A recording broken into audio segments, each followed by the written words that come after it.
Welcome to Oscar 5007. And once again, we find ourselves with an outdated task, but I hope to be able to make it relevant for everyone. The task as it was written can be found on page 29. I'm not saying we dismiss everything in this task, but it is currently written as very DJI Phantom 3 specific. I'm going to make it more general and include all types of SUAS. Again, the message is the same regardless of the SUAS you are using. So once again, sparing you no expense for the great amount of money that you already pay me, I would like to introduce this excellent guest speaker to talk to us about SUAS batteries. All right, right now I'm at the Glenview Power Station in Yonkers. All right, this is a situation we're gonna have to look out for birds, and I figured it'd be a good place to talk about batteries. In short, LiPo batteries are not like regular old rechargeable batteries. A lot of old rechargeable batteries you can use down to 0%, put them on a shelf for a long time, come back, charge them back up, and they're fine. If you do that with LiPo batteries, it damages them. The other thing you want to pay attention to are the fact that these batteries can become a potential fireball at almost any time. Like in this video of a guy, he's charging an RC truck and the fireball exploded. Luckily, he was able to put it out in time.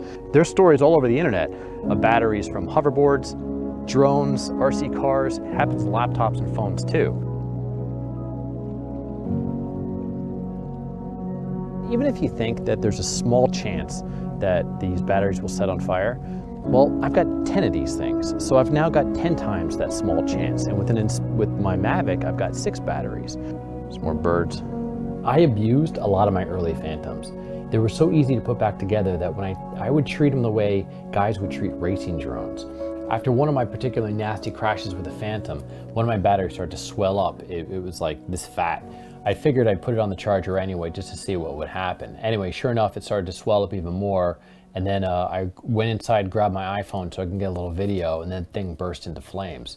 That was my first indication that these things were a lot more dangerous. And I didn't know before that that could potentially happen. Ideally, you want to use them down to about 30%. You land your drone, put a fresh battery in your drone, and let the one you took out cool down before you put it back on the charger. 30% is a good percentage to aim for because it gives you a little bit of a buffer if you need another 10% power to land. Anything below 20% is potentially limiting the life of your battery. You know how when you first got your phone and the thing would last forever and you would be on the phone for 15-20 minutes, you'd look at your phone and you would see it had 98% left, and then after like a couple years of having your phone, you use it once and all of a sudden it's down 10%. Well, that's a LiPo battery that's reaching the end of its lifespan. The same thing can happen to your drone batteries too. The thing with LiPo batteries is that heat and the amount of times you cycle them or charge them up and use them is what kills them. So pretty much by using them is what destroys their lifespan. So in order to maximize how long you have these things, you want to basically be very strict with how you charge them and discharge them, and then you also want to keep them very cool. So obviously, don't leave them in a hot car. Don't store them on top of a hot radiator. Also, don't put them in the fridge. Keeping them in the fridge isn't so bad. It's just the problem is when they come out. When they come out, usually you'll get condensation on it, and the stuff inside these things doesn't work well with water. In fact, the water reacts with the lithium ion inside, and that can cause it to explode. So let's do a little bit of a science experiment. I'm going to show you what lithium does when it comes in contact with water. There's a little piece of lithium, even though technically that says curry powder. Trust me. First, I'll take a little tiny piece. I'm going to guess that you probably shouldn't be touching lithium with your fingers, or doing this without goggles, or probably shouldn't do it inside either. But so that's lithium. Let's say you had a battery and water got into it and it starts doing that. Well, what's going to happen is the electrodes are going to come in contact with each other, and when you get two little electrodes to touch, you get a spark. So what I'm going to do is do that again, and then I'm going to create a spark. And that's just a little piece. I got a scale here. I got to put this on here. It's roughly 12 ounces. This tiny little piece. It doesn't even register. So one more time. And again, this is water. Nothing special about it.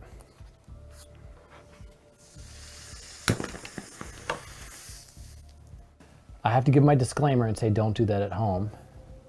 Do it at someone else's home.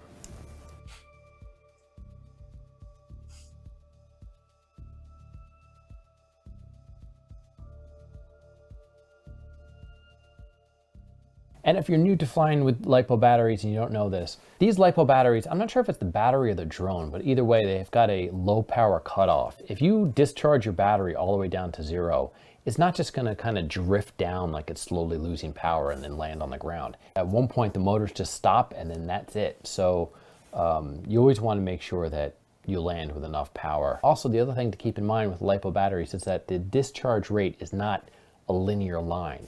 So the amount of time it takes to go from like 100% to 90% is different to go from like 20% to 10. It's much faster the more power is out of your battery. It's a good idea to charge your batteries in like a fireproof pouch. With Mavic batteries, it's got this like, you know, charging block. You're not gonna charge this in the case, but if you have it on a surface, put it on top of like I have a tile countertop or granite countertop. Charge it on top of your stove. You don't want to leave this thing like on your bed or on your carpet or something like that. And definitely do not charge your batteries unattended. Ever since my little phantom battery incident, I'm super paranoid about these things. I think one of the best all-round cases to either charge your batteries or just transport them or store them in are these little LiPo cases. A lot of places make them. They're about $7 a bag. Now, if you're spending, you know, $130 on a battery, or I think these are even more, 160 or something like that, just add it to the price. I would say I usually put 2 Inspire batteries in one of these things. If I'm transporting my batteries around and I'm in a car, I have one of these little cases. Well, it's not an ammo box, it's some kind of electronics transport box. And I'll just keep my batteries loose in there, but I mean, it's padded. And with this particular case, I don't store them in there for a long period of time. It's only like when it's in my car. And the thing is, it's got a handle, so in the event anything happens, I'll grab it and throw it out the window. Oh, one last thing about these cases. I like this case because it just looks a little cooler. It's got rounder corners, and obviously I like putting stickers on it. This is a better case to use because it's actually made out of steel. This one's aluminum. So I don't know what the temperature is, but if these batteries start going off, it'd probably melt this case pretty quickly. So the case is good enough just to get the batteries out of something. So I've got a handle, throw it out a window, usually my car.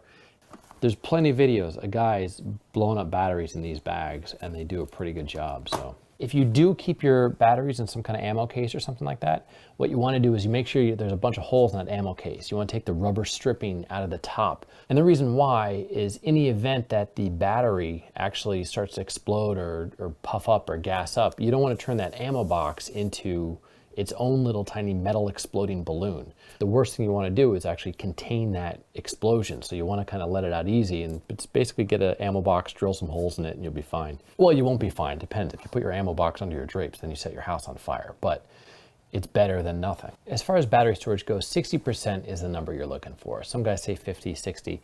Most of these batteries will discharge themselves after 10 days. That's the default that DJI put in. You can go into the app and change it. You can bring it down. I leave mine down to about 3 days or 5 days. I forgot which one I put, but usually if I'm gonna charge my batteries up, I use them. I don't usually let them sit with a full charge. And if I'm not going to use them for a little while, I like to discharge them pretty quickly. There's a mode in that the batteries have. Sometimes you'll put a battery in the drone and it won't fly, and I'll say it's in discharge mode. The way to get out of that is turn the battery off, let it sit for 5 minutes, put it back on the charger, and that'll kind of kick it out of discharge mode. Sometimes if you take your battery out of the case and you feel that it's warm, it's probably because it's in this discharge mode. A lot of this is probably going to be very redundant information to anyone that's been flying for a while, but if you're new, and I stress it, don't keep your batteries in your case. Don't store them with your drone. Don't store them on your drone.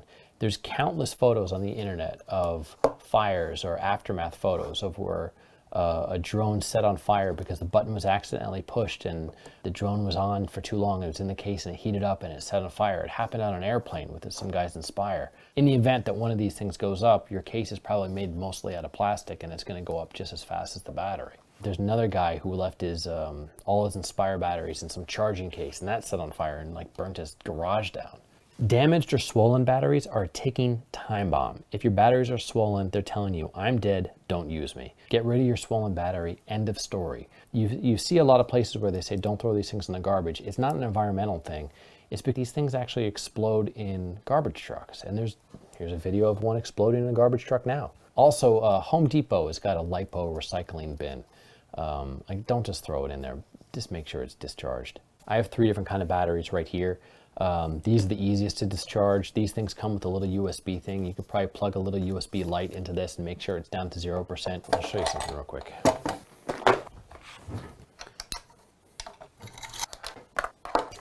This is an old little Fresnel light I got years ago. And the Phantom battery puts out 15 volts. I don't need 15 volts. So I use these little things. I could put that in the description below to limit the volts. And we'll go up to 12 volts. All right, we are at 12 volts. So I've got my little movie light thing. If you ever need 12 volt power, these things are pretty handy. This little voltage limiter thing, you can adjust the exact voltage. So technically I could bring this down to 5 volts and then I'll have a iPhone power for, I don't know how many charges I get off that. I probably get, I don't know, 5 or 6 full iPhone charges off of that thing. It's a pretty big battery. One very simple idea is to get one of these fans and hook your battery up to it. That way you can put the fan on the battery. So while it's discharging, it helps keep the battery cool. But if you're Ken Huron and you want to get rid of a battery, you're going to have to shoot it. But you can only do it if you're him, and make sure to bring a fire extinguisher because you're going to want to shoot the fire extinguisher too. In the description below, I'm going to post a link to a battery maintenance guide. It's a simple little thing. I can update it. So if anyone has anything else I could throw in there, I'll do it. I'll also post a link to all the videos that I posted here so you can watch the full explosion in all their glory. Make sure you check out one of those guys' profiles, give them a like for their loss. I'm sure they'd appreciate it. And yeah, that's it. I've got a few more videos in this How Not to Crash Your Drone series. Thanks for making it this far. And my name is John O'Sullivan from Sullivan Studios. Thanks for watching. Good vintage.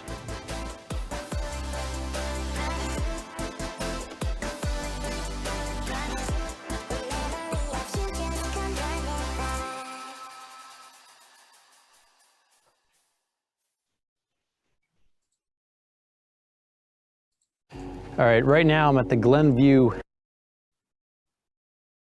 All right. Oops, what happened? There we go. All right. So the battery maintenance guide that he referenced isn't at the website anymore. But I was smart. When I first saw this video, I downloaded it. And I'm going to give you a link to that, to the download. I've put it in a Dropbox where I can share it. So give me 1 second. I'm going to give you that link right now in the chat. And for those of you watching the video, you can pause the video and write this down and you can get at this thing.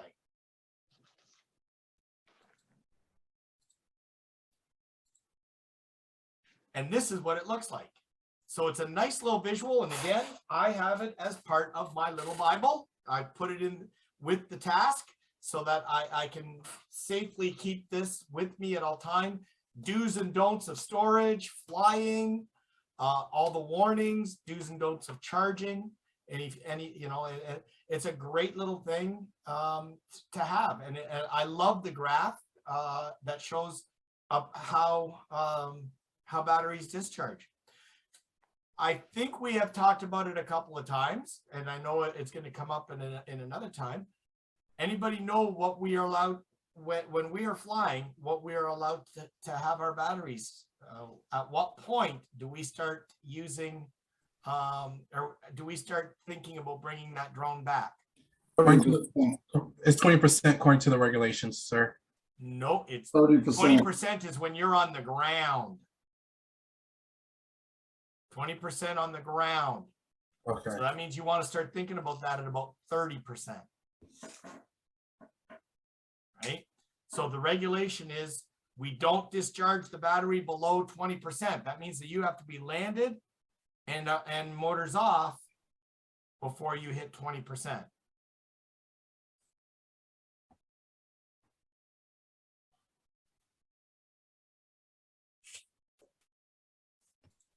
Okay, So as stated, many of our SUASs use lithium ion or LiPo, lithium ion polymer batteries.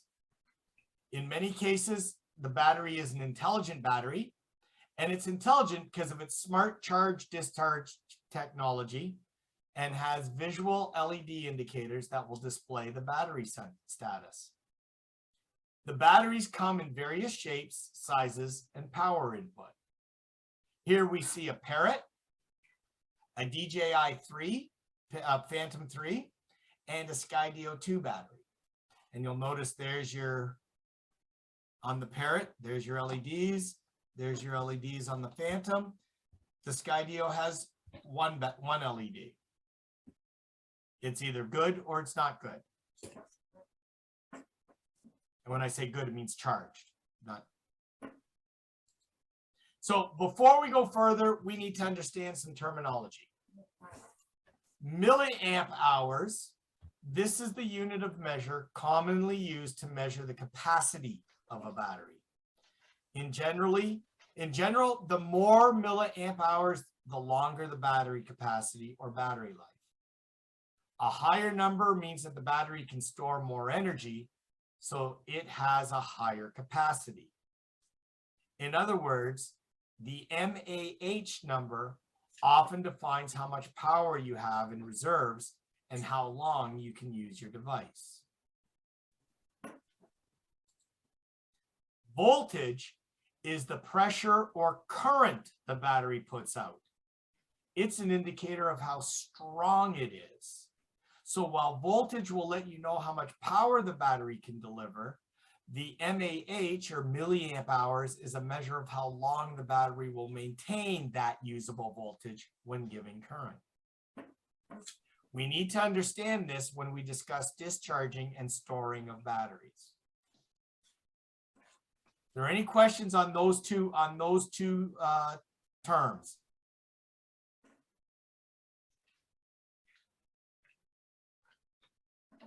Okay.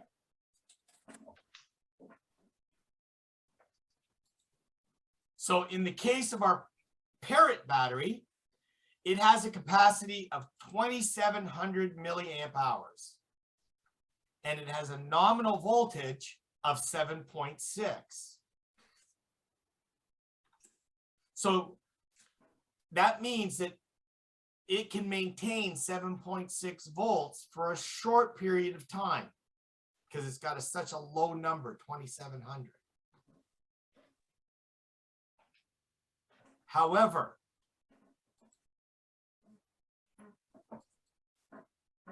we compare that to our Skydio battery that has a capacity of 4,280 milliamp hours, but it puts out a nominal voltage of 11.4 volts. So even though it has a higher milliamp hour, it also has a higher voltage. In both cases, the flight time is about 25 minutes on a full charge.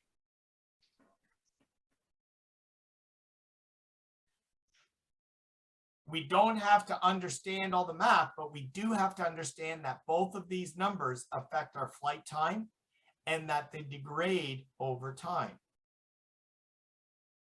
It allows us to know when to purchase new batteries. Bottom line, like I always tell you, read your owner's manual to know how your battery works.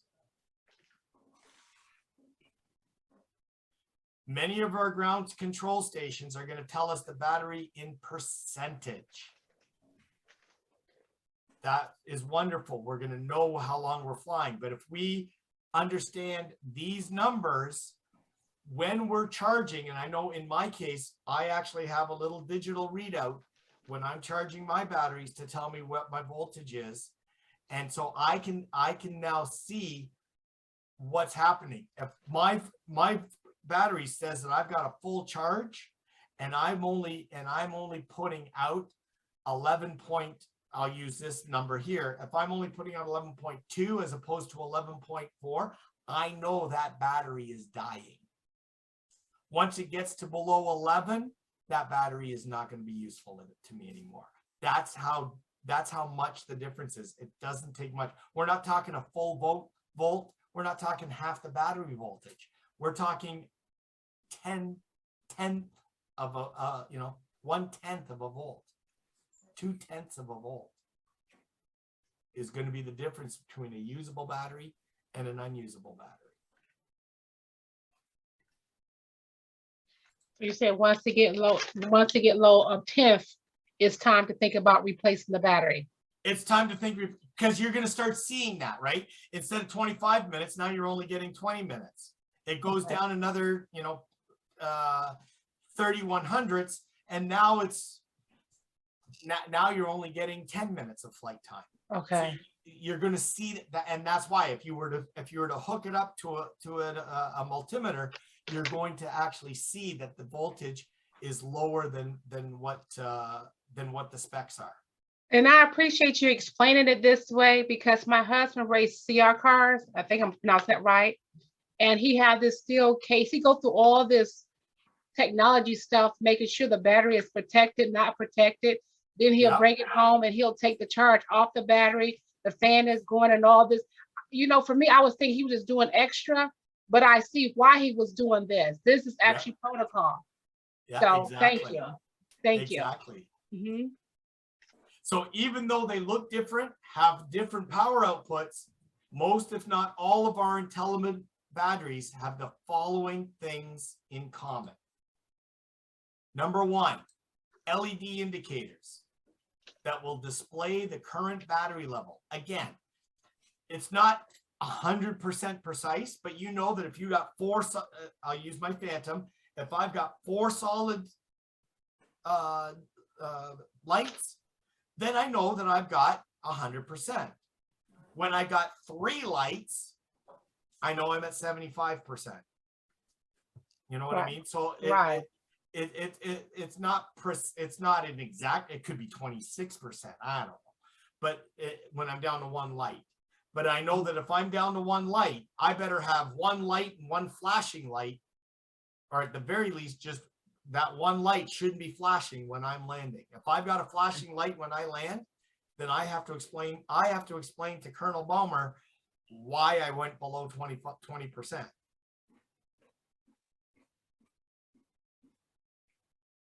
So think of these LED lights as a built-in battery checker.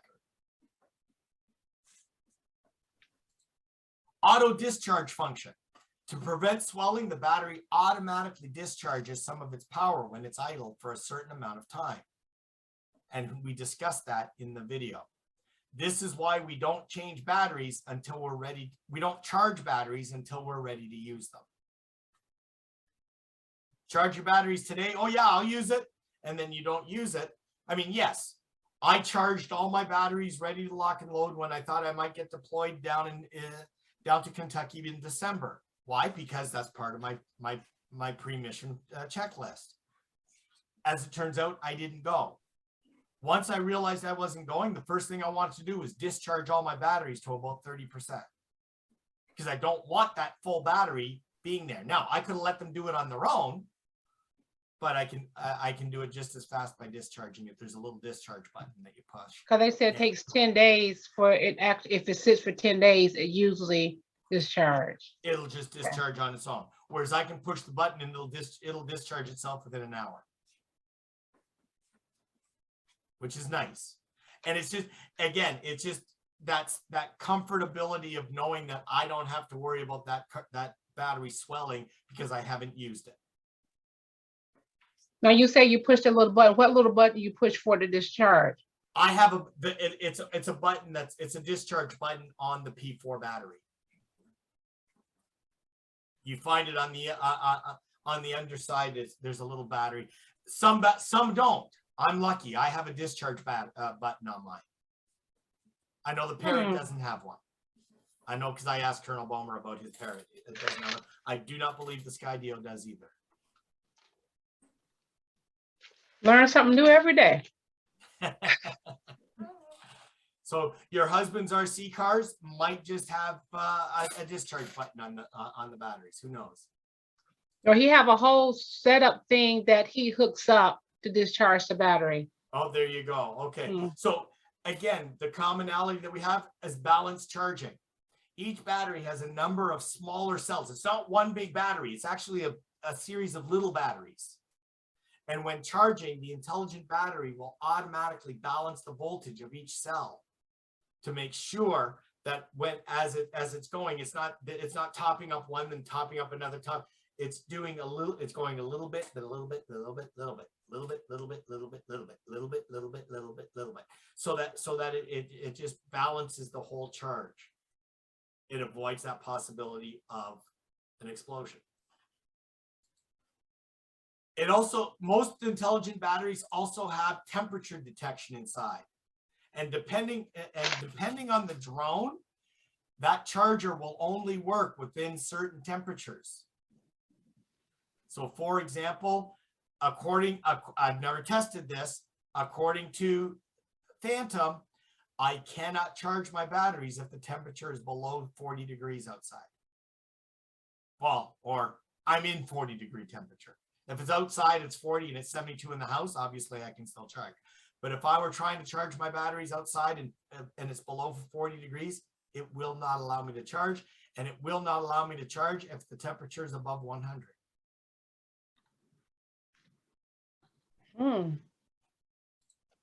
They all have overcurrent protection, which charging stops when the battery reaches a certain amperage. Once that amperage is met,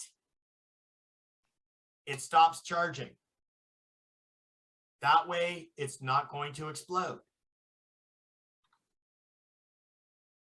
That makes sense. Like, unlike a tire, if you put air in a tire, it will continue to take as much air until it explodes. Right.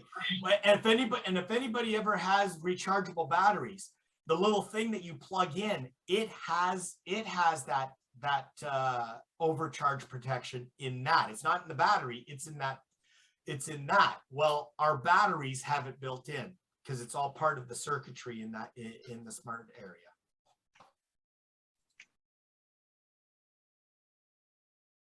Over discharge protection. Batteries will automatically stop discharging when the voltage drops to a specific amount. In the case of the, again, I have to talk about the DJI, and I know I at the beginning I said this was DJI specific, but it's only because I know this. But it's set for 30. I do know that the Skydio is set for 32. Once we get to 30, once it gets to 32%, it will stop discharging. The only way it will discharge now is over time, because all batteries leak discharge regardless. I bought a brand new battery off the shelf, picked it up, thing was still in the box, got home, wouldn't charge. Called the manufacturer, found out that the date it was built was over 7 years ago. Somebody must have been missing this battery over time and then decided to put it on the shelf.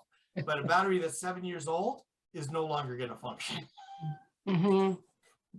So all batteries discharge, but again, ours are made to discharge slower once they're at that 30%. It also has short circuit protection. Power is cut to the UAS when a short circuit is detected. In all of these cases. And of course, they also have that communication capacity with the GCS. Okay, so you can keep track of the battery life while flying by checking the GCS. Some may also have a sleep mode or a battery cell damage protection. It will depend on the drone. It will depend on the battery. So once again, go to your owner's manual.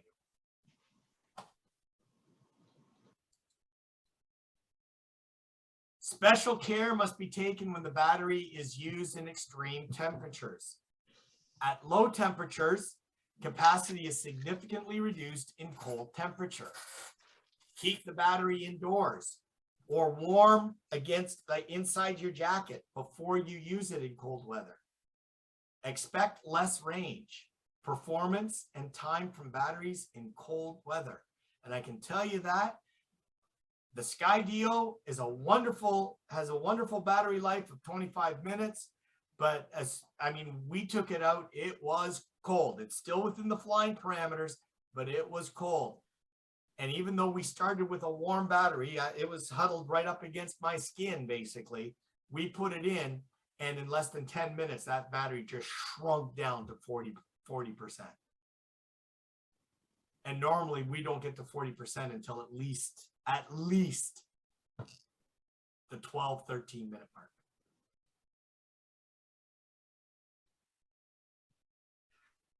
At high temperatures, a battery is liable to cause a fire or an explosion.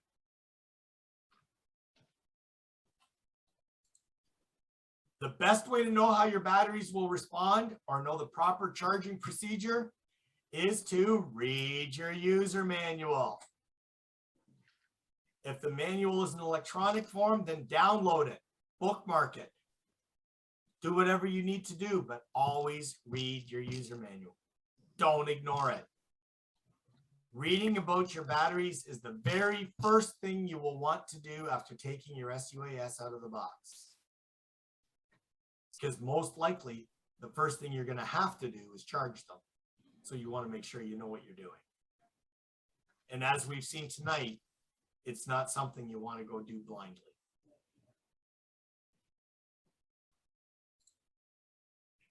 Any questions? Check your battery storage.